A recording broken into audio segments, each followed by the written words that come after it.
ጤና ይስጥልኝ አድማጭ ተመልካቾቻችን መላው የአማራ ሕዝብ፣ ይህ መልእክት የምናቀርብላችሁ ከአማራ ፋኖ መረጃ ማዕከል ወይም from Amhara Fano Information Center ነው። መልእክቶቻችንንም እንደሚከተለው እናቀርብላችኋለን። መልካም ቆይታ። ጤና ይስጥልኝ አድማጭ ተመልካቾቻችን፣ የዕለቱን ዜናዎች እንደሚከተለው አሰማችኋለሁ። ነጎድጓድ ክፍለ ጦር በተጉለትና ቡልጋ አውራጃ በባሶና ወረና ወረዳ ድል ተቀዳጀ።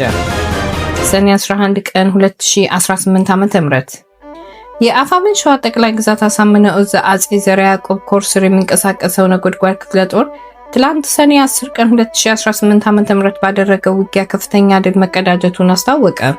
ከቀኑ 9 ሰዓት ጀምሮ እስከ 12 ሰዓት ድረስ ከመንዲዳ ከተማ ተነስቶ በተለያዩ አቅጣጫ ሲንቀሳቀስ የነበረውን ያገዛዙ ኃይል ከእንደነበልባሉ ክፍለ ጦር ከጀግኖች የትግል አባት አርበኞችና የፋኖ ሰራዊት ጋር በመቀናጀት በደፈጣ ጥቃት አድቀውታል።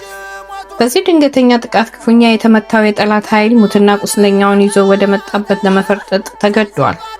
ይሁን እንጂ ስብስቡ ወደ ኋላ በሚያፈገፍግበት ወቅት የሙጢ ጨርቆስ ትምህርት ቤትን ንብረት በመዝረፍ የስድስተኛ ክፍል ተፈታኝ ተማሪዎችን የፈተና ወረቀት በመቅደድና ተማሪዎችን በማሸማቀቅ ጥቃት ፈጽሟል። ከዚሁ ጋር በተያያዘ የሞየ አማንጎልት ቀበሌ ለመቆጣጠር በሌላ አቅጣጫም የተንቀሳቀሰው ይኸው ኃይል ረጅም ሰዓት በፈጀው ውጊያ በጀግኖቹ ክንድ ከባድ ሞት አስተናግዶ በውጊያው ቁጥራቸው በውል ያልታወቁ የአገዛዙ ወታደሮች ሲገደሉ 2 ከባድ ቁስለኞችን በመያዝ ወደ መነሻው መንዲዳ ከተማ ለመመለስ ተገዷል።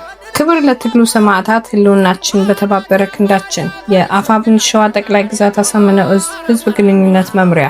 በመቀጠልም ከህልውና ተጋድሎ ጎን ለጎን አፋብኃኝ ሸዋ ጠቅላይ ግዛት አሳምነው ዕዝ የነገውን የአማራ በትምህርትና ዕውቀት የመገንባት ታሪካዊ ኃላፊነቱን እየተወጣ ነው። ሰኔ 11 2018 ዓ.ም ትግሉ ዘርፈ ብዙ ስለሆነ በትምህርት መሸነፍ የነገን ትውልድ አሳልፎ ለመስጠት መጋበዝ በመሆኑ በትግሉ መስመር ውስጥ ሆኖ መማርና ማስተማርን ማስቀጠል እንዲሁም ለአማራ ህዝብ ህልውና በትግል አውድማ ላይ እያለንም ታጋዮች ሌት ተቀን መሰልጠንና ማወቅ የህልውና ተጋድሎ አንዱና ዋናው አካል ነው።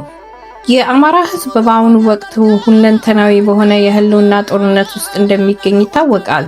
አገዛዙ ወይም ብልጽግና አማራን በህይወት በስነ ልቦናና በኢኮኖሚ በማህበራዊ ጉዳይ ለማዳከም ሌሊትና ቀን እየሰራ ባለበት በዚህ ፈታኝ ወቅት የህዝብ ልጅ የሆነው የፋኖ ኃይል ግን በአንድ እጁ ጠላትን እየመከተ በሌላ እጁ ደግሞ የነገውን አማራ የሚረከበውን ትውልድ በእውቀት እንዲታነጽ የጀርባ አጥንት እየሆነ ይገኛል።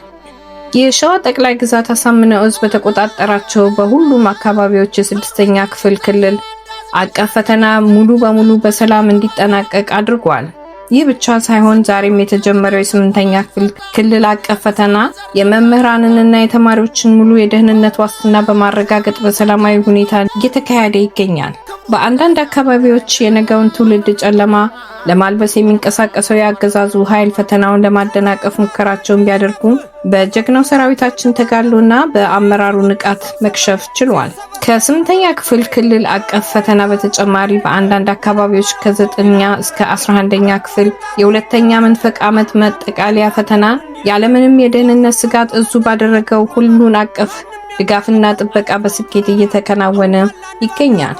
ትምህርት የአንድ ማህበረሰብ ነጻነት፣ ክብርና መጻኢ ዕድል የሚወስን ታላቅ መሳሪያ በመሆኑ ጠላት የአማራን ህዝብ ለማዳከም ከሚጠቀምባቸው ስልቶች አንዱ ትውልዱን ካለማወቅና ካለመማር ጨለማ ውስጥ መክተትና ተቋማትን በድሮንና በመድፍ መምታት ነው።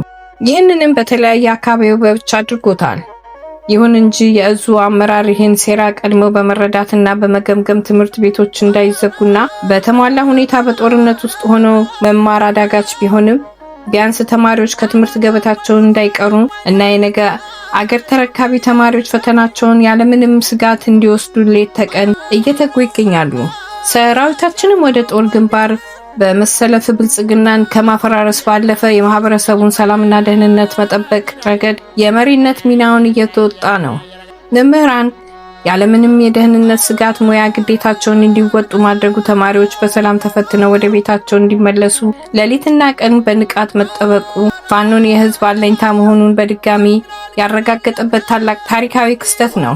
የአማራ ህዝብ የህልውና ትግል የነገን ብሩህ ትውልድ የመቅረጽም ጭምር መሆኑን ይህ የፈተና ሂደት አይነተኛ ማረጋገጫ ነው። ክብር ለትግሉ ሰማዕታት፣ ህልውናችን በተባበረ ክንዳችን። ሸዋ ጠቅላይ ግዛት አሳምነው እዝ ህዝብ ግንኙነት መምሪያ። በድጋሚ የአማራ ፋኖ መረጃ ማዕከል ቤተሰቦች በቀረበላችሁ መረጃዎች ላይ ሀሳብ አስተያየት እንድትሰጡ በትህትና እንጠይቃለን። ሰናይ ጊዜ እንዲሆንላችሁ እንመኛለን። በተጨማሪ ላይክ፣ ሼር፣ ኮሜንት፣ ሰብስክራይብ እንድታደርጉልን በትህትና እንጠይቃለን። አመሰግናለሁ።